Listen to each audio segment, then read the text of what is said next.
যে 84টি পয়েন্টে জুলাই সনদে আমরা এগ্রি করেছি, প্রত্যেকটা বিষয়কেই গণভোটের আওতায় নিয়ে আসতে হবে। সামনে যে গণভোট অনুষ্ঠিত হবে সেই গণভোটে নোট অফ ডিসেন্টের মতো বিষয়গুলো থাকবে না। সংবিধান সংস্কারকৃত 2026-এর সংবিধান হিসেবে বর্ণিত থাকবে, এমন দাবি আমরা সরকারের কাছে উপস্থাপন করতে চাই। সংবিধানে জনগণের অংশগ্রহণকে নিশ্চিত করা হয়নি। আওয়ামী ফেসিবাদী আমলে বাংলাদেশের রাষ্ট্রীয় কাঠামোকে সাংবিধানিকভাবেই ফেসিবাদী কাঠামোর দিকে নিয়ে যাওয়া হয়েছে। বাংলাদেশের রাষ্ট্রীয় প্রতিষ্ঠানসমূহকে দলীয়করণ করা হয়েছে। বাংলাদেশ রাষ্ট্রটিকে একজন ব্যক্তির করায়ত্ত করার মতো করে সংবিধানকে উপযোগী করা হয়েছে।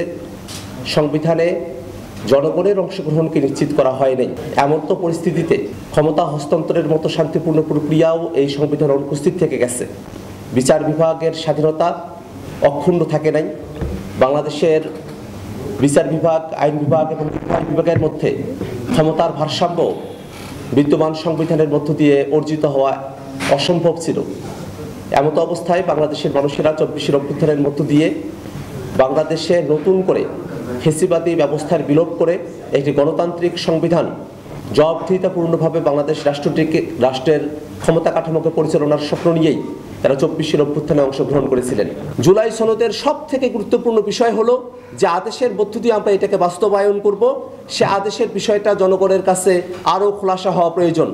আমরা জাতীয় নাগরিক পার্টি জুলাই সনদ স্বাক্ষরের মতো বিষয়গুলোতে অগ্রসর হতে চাই।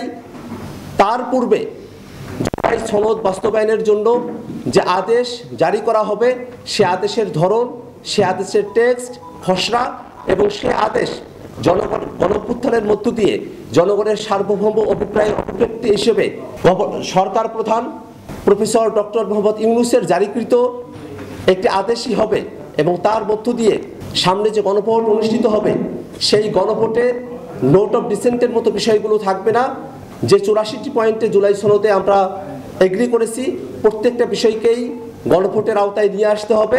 গণভোটে নোট অফ ডিসেন্টের বিষয়গুলো যাতে অস্পষ্ট না থাকে এবং একই সাথে আমরা সামনে যে নির্বাচন অনুষ্ঠিত হবে যার জন্য জাতীয় নাগরিক পার্টি আমরা প্রস্তুতি গ্রহণ করছি, সংবিধান সংস্কারকৃত 2026-এর সংবিধান হিসেবে বর্ণিত থাকবে, এমন দাবি আমরা সরকারের কাছে উপস্থাপন করতে চাই। সাংবাদিক বন্ধুগণ, আপনারা আমাদের প্রেক্ষাপটের বিষয়ে জেনেছেন।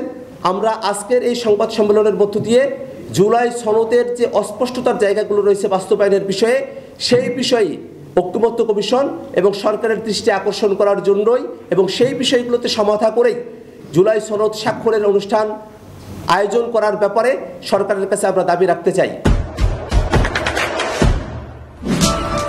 দেশে দেশে সবার সাথে দ্য নিউজ।